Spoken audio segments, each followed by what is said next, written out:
श्री गणेशाय नमः। श्री गुरुभ्यो नमः। श्री पुराण पुरुष पुरुषोत्तम भगवान की जय।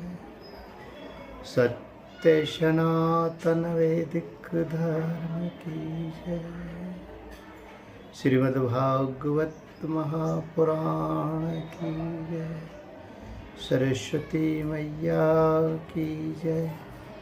संतोषी माता की जय। लक्ष्मी माता की जय। विद्या माता की जय। गौ माता की जय। भारत माता की जय। श्रीमद्भागवत महापुराण दशम स्कंद 30वां अध्याय। श्री कृष्णा के विरह में गोपियों की दशा। श्री सुखदेव जी कहते हैं, परीक्षित, भगवान सहसा अंतर्धान हो गए। उन्हें ना देखकर ब्रज युवतियों की वैसी ही दशा हो गई जैसे युद्धपति गजराज के बिना हथनियों की होती है। उनका हृदय विरह की ज्वाला से जलने लगा।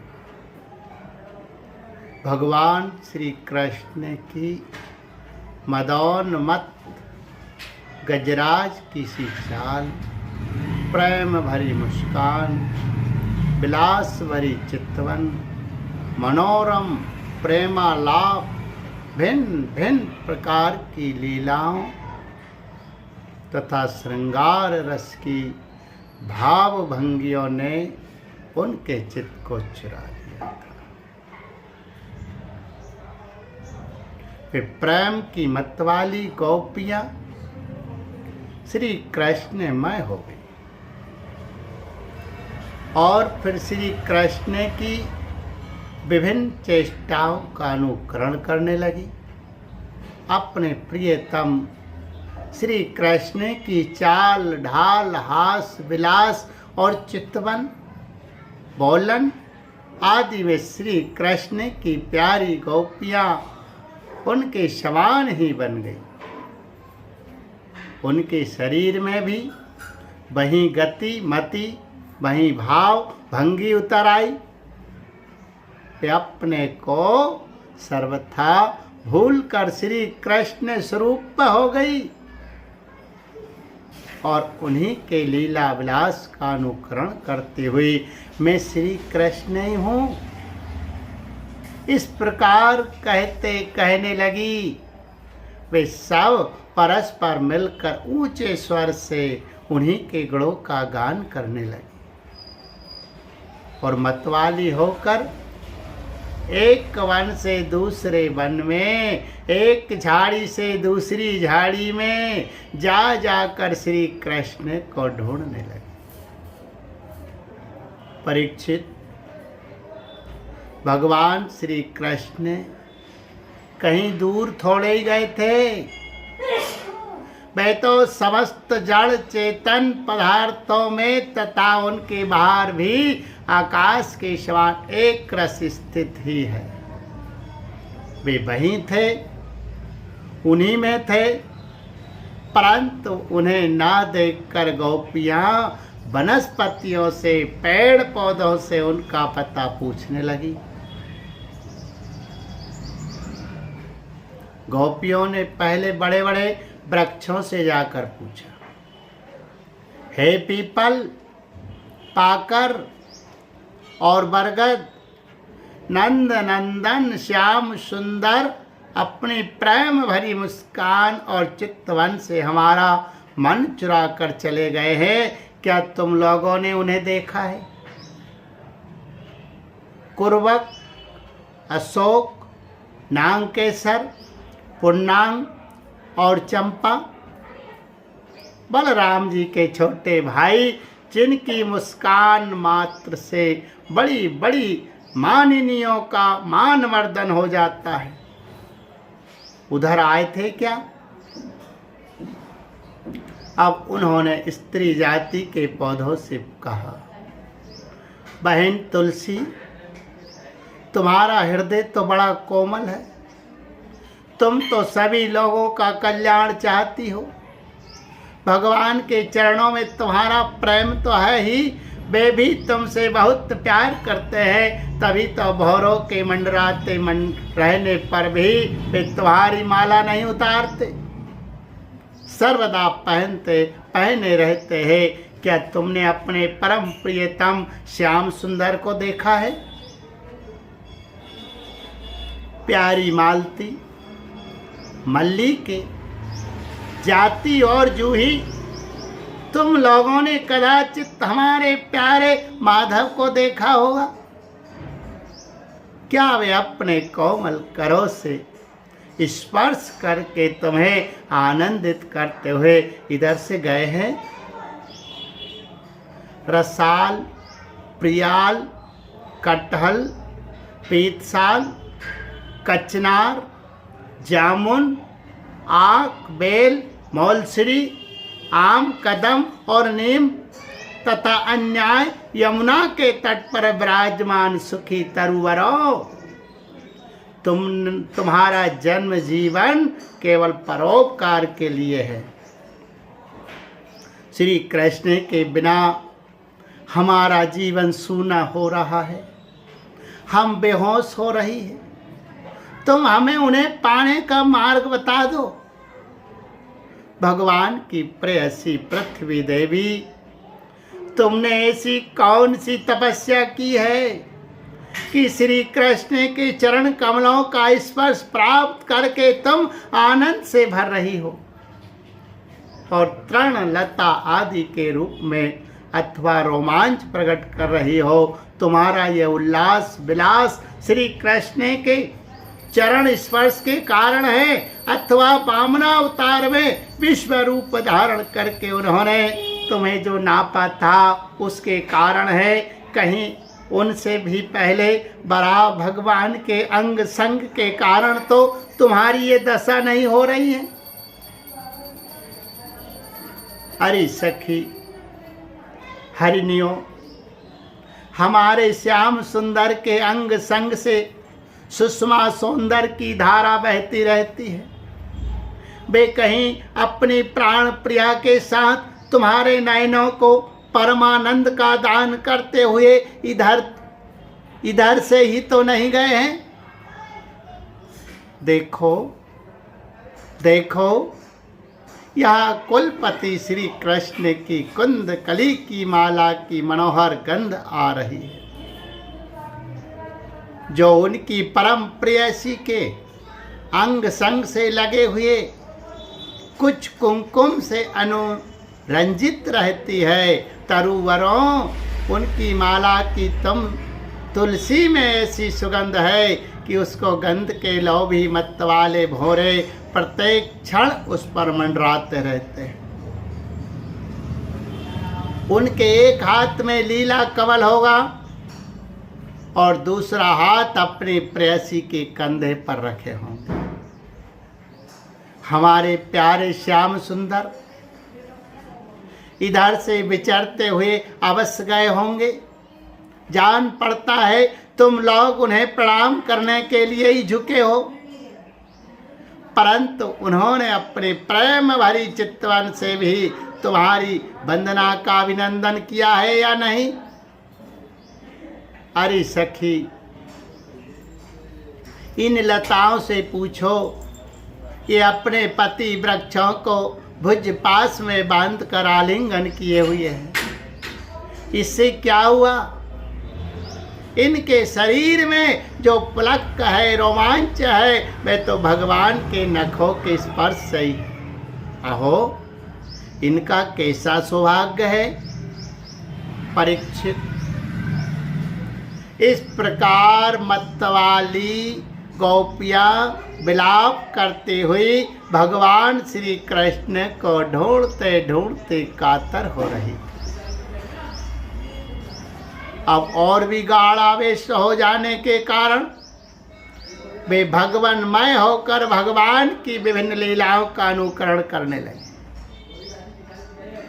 एक पूतना बन गई तो दूसरी श्री कृष्ण बनकर उसका स्तन पीने लगे। कोई छकड़ा बन गई तो किसी ने बाल कृष्ण बनकर रोते हुए उसे पैर की ठोकर मारकर उलट दिया। कोई सखी बाल कृष्ण बनकर बैठ गई तो कोई तृणावर्त दैत्य का रूप धारण करके उसे हर ले गई। कोई गोपी पांव घसीट घसीट कर घुटनों के बल बकैया चलने लगी और उस समय उसके पाजेब रुन झुन बोलने लगे।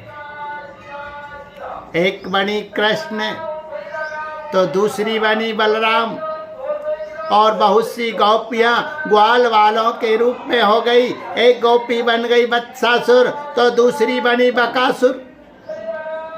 तब तो गोपियों ने अलग अलग श्री कृष्ण बनकर वत्सासुर और बकासुर बनी हुई गोपियों को मारने की लीला की। जैसे श्री कृष्ण वन में करते थे वैसे ही एक गोपी बांसुरी बजा बजा कर दूर गए हुए पशुओं को बुलाने का खेलने लगी। तब दूसरी गोपियां बहा बहा करके उनकी प्रशंसा करने लगी। एक गोपी अनेकों श्री कृष्ण समझकर दूसरी सखी के गले में बाहर डालकर चलती और गोपियों से कहने लगती, मित्रों मैं श्री कृष्ण हूं, तुम लोग मेरी ये मनोहर चाल देखो। कोई गोपी श्री कृष्ण बनकर कहती, अरे ब्रजवासियों तुम आंधी पानी से मत डरो, मैंने उससे बचने का उपाय निकाल लिया है। ऐसा कहकर गोवर्धन धारण का अनुकरण करती हुई वह अपनी ओढ़नी उठाकर ऊपर तान लेती। परीक्षित, एक गोपी बनी कालिये नांग तो दूसरी श्री कृष्ण बनकर उसके सिर पर पैर रखकर चढ़ी चढ़ी बोलने लगी, रे दुष्ट सांप तू यहां से चला जा, मैं दुष्टों का दमन करने के लिए ही उत्पन्न हुआ हूं। इतने में एक गोपी बोली, अरे ग्वालों देखो वन में बड़ी भयंकर आग लगी है, तुम लोग जल्दी से जल्दी अपनी आंखें मूंद लो, मैं अनायास ही तुम लोगों की रक्षा कर लूंगा। एक गोपी यशोदा बनी और दूसरी बनी श्री कृष्ण।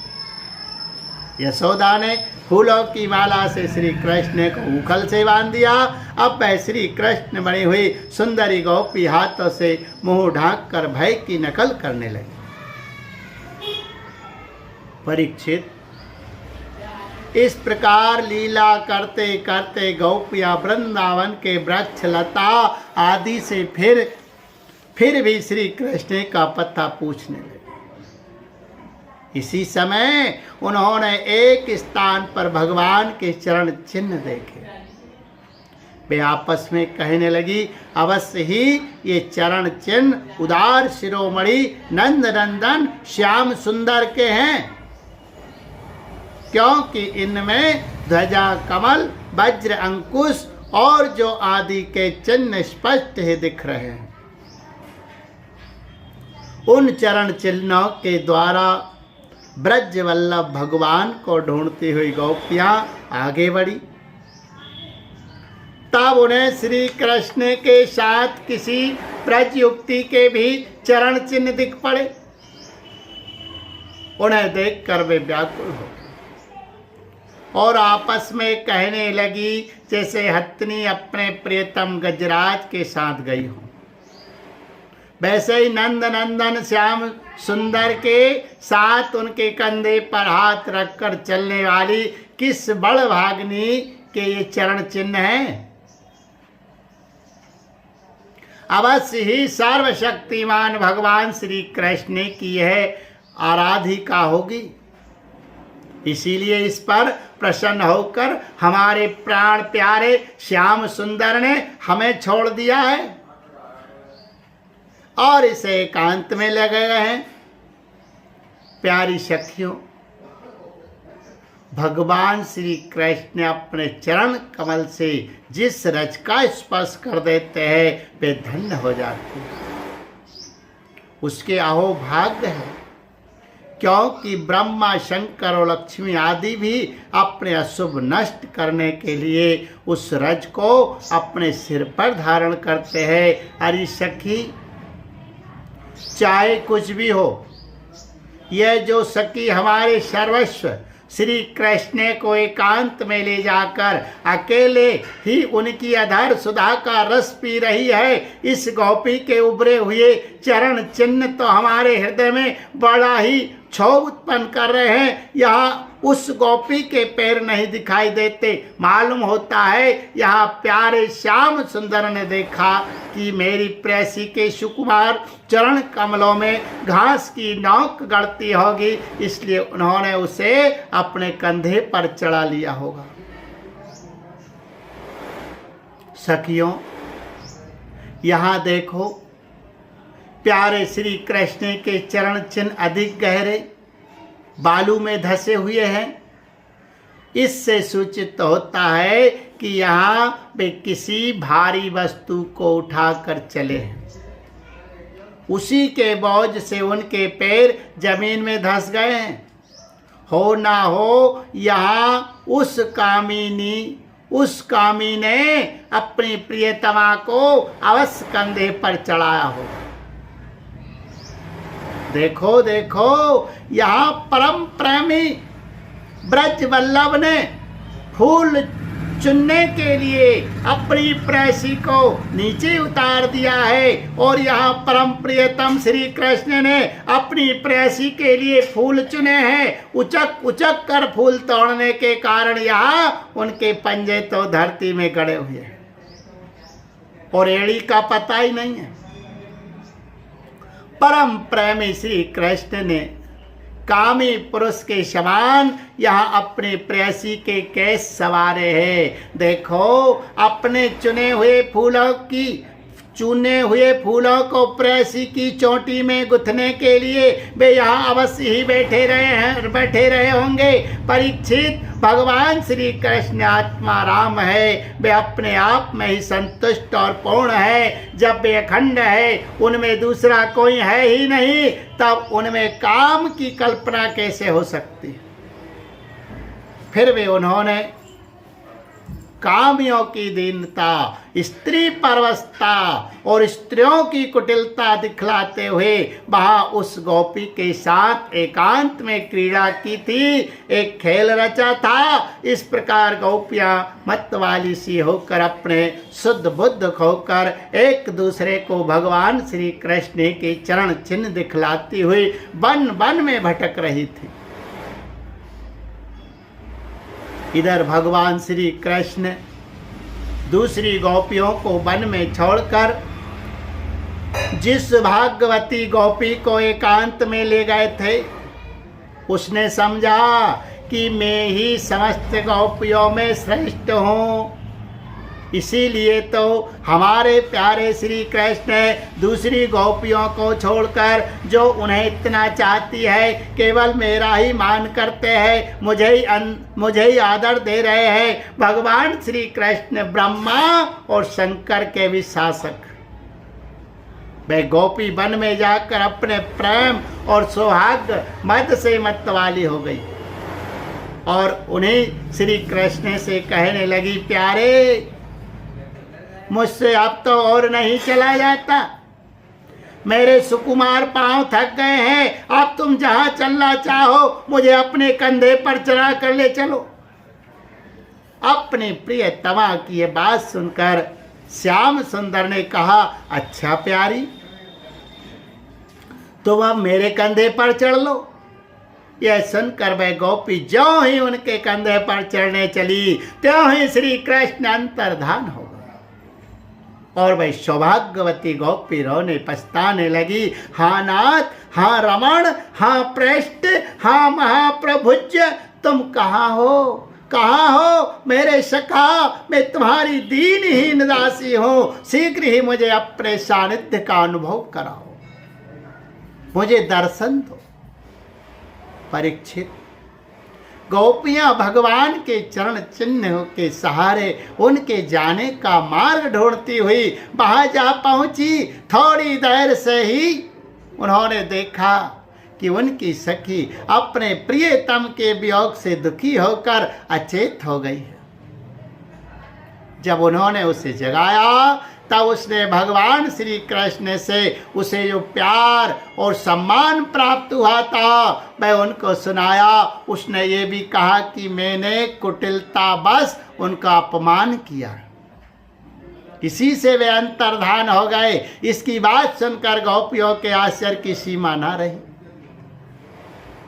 इसके बाद वन में जहां तक चंद्रदेव की चांदनी छिटक रही थी वहां तक वे उन्हें ढूंढती हुई गई, परंतु जब उन्होंने देखा कि आगे घना अंधकार है, घोर जंगल है, हम ढूंढती जाएंगे तो श्री कृष्ण और भी उसके अंदर घुस जाएंगे, तब वे उधर से लौट आई।